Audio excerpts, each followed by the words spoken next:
Picture a scene. It is 9 p.m. on a Tuesday. You are sitting in a living room that isn't yours, drinking coffee you didn't want, listening to a problem you can't solve. Your body is screaming to go home. Your brain is drafting an exit strategy. But then the host looks at you. Their eyes widen just a little, and they ask for one more favor. And before you can stop it, that ancient reflex kicks in. You smile, you nod, you say, "Of course, I'd love to." As you drive home later, there is a specific taste in your mouth. It isn't just tiredness, it feels like a betrayal. You haven't just lost your time, you feel like you've lost a piece of your face. We usually call this being nice. We call it being a supportive friend or having a servant heart. But if we are honest, this doesn't feel like love, it feels like performance art. You are acting out a role in a play you never auditioned for. Today, we want to explore the architecture of this feeling. Modern psychology often frames this as a lack of boundaries, as if you just forgot to build a fence around your life. But if we dig into the foundational texts of theology, we find a more disturbing diagnosis. The problem isn't that your fence is broken. The problem is that you are trying to pay a debt that doesn't exist. Let's look closer at that moment of the yes. Why is it so terrifying to say no? Why does a simple refusal feel like a relational homicide? To understand this, we have to look at how the human soul constructs identity. Imagine for a second that every person in your life holds a mirror. When you look into the mirror held by your boss, or your mother, or your peers, you see a reflection of yourself. If they smile, the reflection looks stable. You look valid, you look real. But if they frown, the reflection cracks. The image distorts. You don't just feel rejected, you feel like you are disappearing. Biblical theology describes this as an identity crisis rooted in worship. We tend to think of worship as singing songs in a cathedral on Sunday mornings, but worship in its rawest, most primal form is simply what you rely on to tell you that you are okay. It is your ultimate concern. If you cannot walk away from someone's expectation without panicking, it is because that person has become your mirror. You aren't just serving them, you are deriving your existence from them, and that is a heavy burden to place on a human being. No human can sustain the weight of being your God. They will inevitably drop the mirror, and when they do, you shatter. This brings us to the first major theological pivot. The scriptures call this the fear of man. It sounds like a condemnation, but it is actually a diagnosis. It means you are living in a constant state of horizontal awe. You are walking around with your neck bent sideways, perpetually scanning the faces of others to see if you are safe. You are enslaved to their micro-expressions. If they look happy, you can breathe. If they look disappointed, you hold your breath. You have become a marionette, and the strings are tied to the emotions of fragile, imperfect people. So how do we stop acting? How do we take off the costume? The intuitive advice we hear everywhere is to care less or to love yourself more. We are told to stand in front of a mirror and affirm our own worth. But trying to cure anxiety with self-love is like trying to lift a heavy box while you are standing inside of it. You cannot leverage yourself out of your own insecurity. You need leverage from the outside. You need a gravity that is stronger than the gravity of human opinion. Systematic theology offers a concept that sounds counterintuitive to the modern ear: the fear of the Lord. Now please, remove the cultural baggage from that word fear.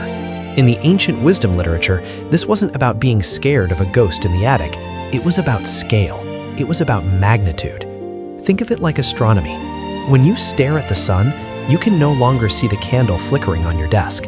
The candle didn't stop existing, but in the presence of the star, its light was swallowed up. Our anxiety about people, what they think, what they say, if they like us, is the candle. It feels bright and consuming because the room is dark. But the theological cure isn't to blow out the candle. That would make us cold and callous. The cure is to open the curtains to the sun. This is what theology calls the doctrine of divine sovereignty. It is the realization that there is a being who spoke galaxies into existence, who holds the atoms of your body together by the word of his power, and who is the final judge of all reality. When the reality of God's opinion becomes massive in your mind, his sheer size, his power, his absolute weight, the opinions of the people around you don't disappear. They just become appropriately small. It is like realizing you were worried about a spilled glass of water while standing next to the ocean. The fear of man is cured by a superior awe. You stop worshiping the creation because you are finally mesmerized by the Creator. But there is still a ghost we need to exorcise. It is the voice that whispers, "Okay, God is big, But I am small and I am flawed. If I stop performing, if I stop being the yes man, I will be exposed as a fraud. This is where we must visit the courtroom. Deep down, the chronic people pleaser is a defendant on trial. You feel that your right to exist is something you have to earn, day by day, transaction by transaction. Every yes is a payment. Every no is a crime. You are trying to build a resume of righteousness to present to the jury of your peers. This is why the doctrine of justification is not just a dry academic term found in dusty books. It is the most therapeutic concept in the universe. Justification creates a paradox. The verdict is announced before the performance begins. In a human court, you work hard, you argue your case, and at the end you get the verdict. In the Christian faith, the verdict comes first. Because of what Christ accomplished on the cross, absorbing your failure and gifting you his perfection, your legal standing before the only judge that matters is complete. Imagine walking onto a stage, terrified of the audience, sweating under the lights, only to find out that the critics have already written the review, and it's a perfect score. They aren't watching to judge you, they are just watching. You are free to dance, to stumble, to be boring, or to be brilliant. The pressure is gone because the test is over. You don't serve people to get the verdict, you serve them because you already have it. This is the difference between slavery and sonship. A slave works to not be fired. A son works because he loves the father, and he knows the house belongs to him. So what does this look like in the real world? What happens next Tuesday at the office or at church? The phone will ring, the request will come. The old reflex to perform will flare up like a muscle memory. You will feel that familiar tightening in your chest. But this time, you pause. You remember the son. You remember the verdict.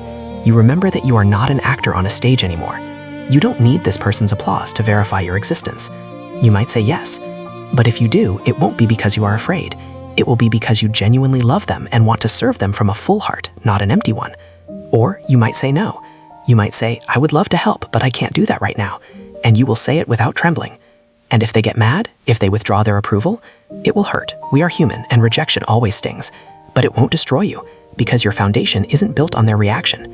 It is built on God's decree. A Christian no is actually an act of worship.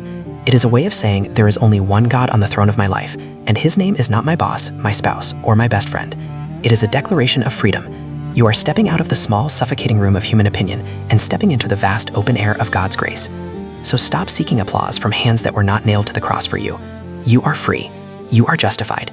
You are loved by the only one who matters. Now, put down the phone, take a deep breath, and go live like a free man. I'm Theo, and this is Just Theology, deep truths for messy lives. If this video helped you drop a chain, subscribe. We have more work to do. See you next time.